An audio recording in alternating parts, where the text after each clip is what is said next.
Ladies and gentlemen, and now the last fight before the main event. From the blue corner, Clinton the Cruz. Clinton de Cruz.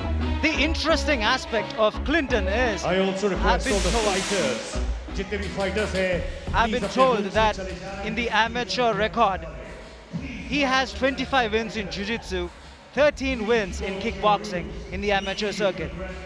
Daniel, the man that built MMA in India, looking at someone like Clinton, who spent most of his years on the amateur circuit, what are your thoughts on the fighters rather building themselves at the amateur level before taking the big leap?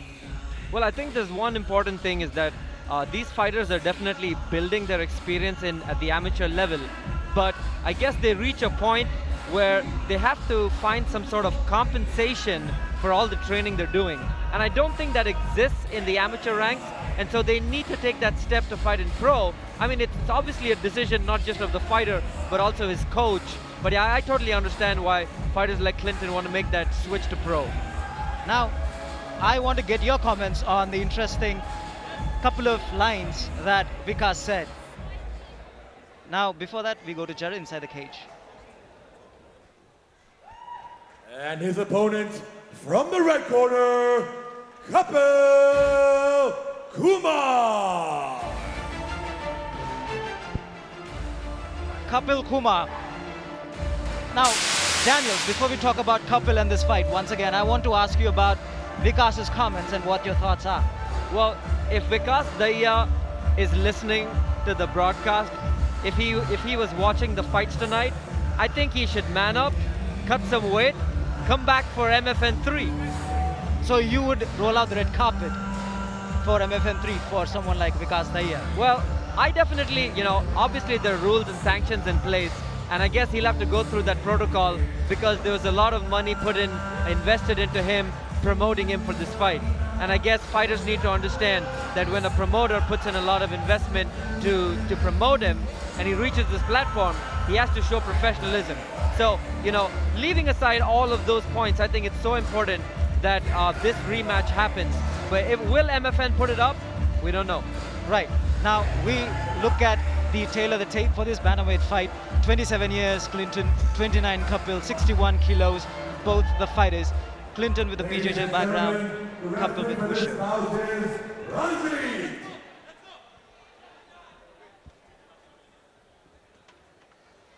If I say stop, stop.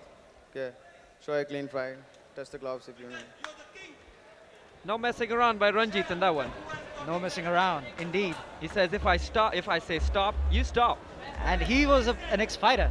Ranjit, the next fighter, and I think this bout defines a lot about Indian MMA.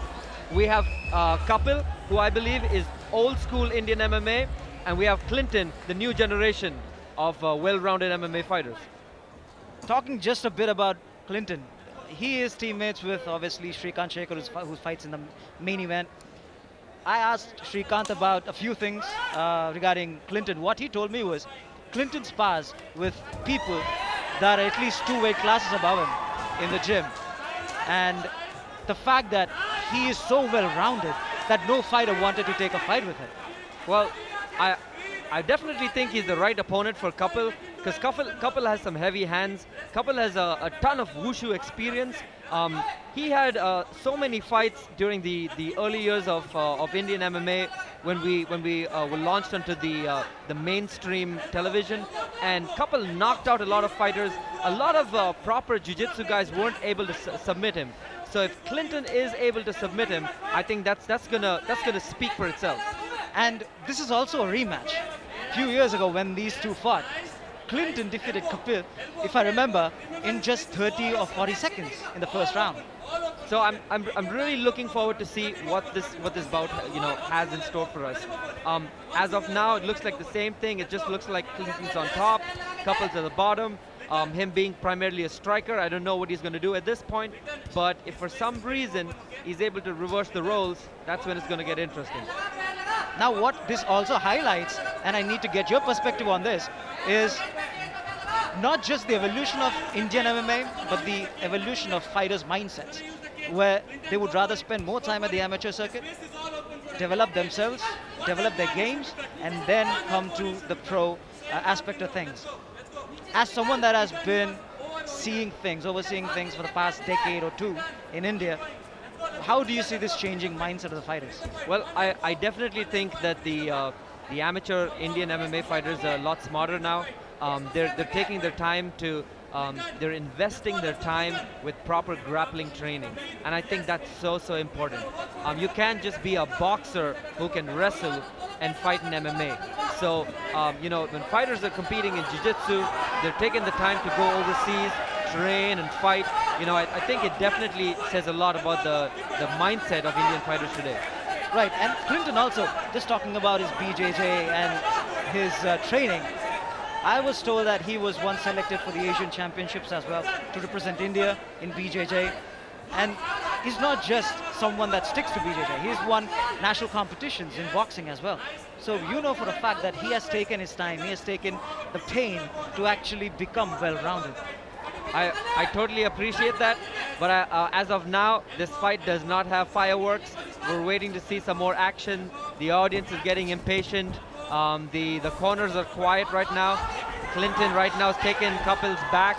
Not a very good position for Kapil. Hook sunk in. Rear naked choke. Coming Almost up. there, almost there. Coming up. And what we also saw was, this started with proper wrist control by Clinton. There is no response by Kapil at this point. He has both his feet off of the air, which shows that he has complete control from the top. His hooks are underneath, just over his quadriceps. He's still sticking to pressurize Kapil.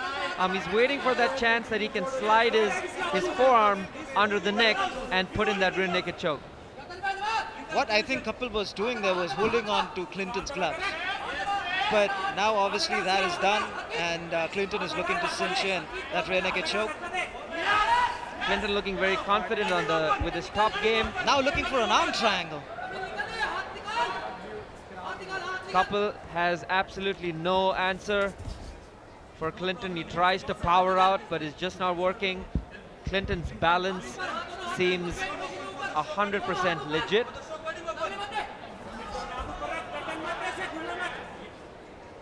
Now this is someone, as I said, has taken the pains to perfect his game. Now I think the rear naked choke is almost instant. No, almost was. I think it is now. Rear naked choke, and he taps out. And Kapil taps out. Kapil taps out in the final minute of the first round. Similar outcome to the previous meeting. Well, time for Kapil to either decide if he wants to put in proper investment of time to train properly for MMA, or I think he should just go back to competing in stand-up competition. And I don't mean stand-up comedy.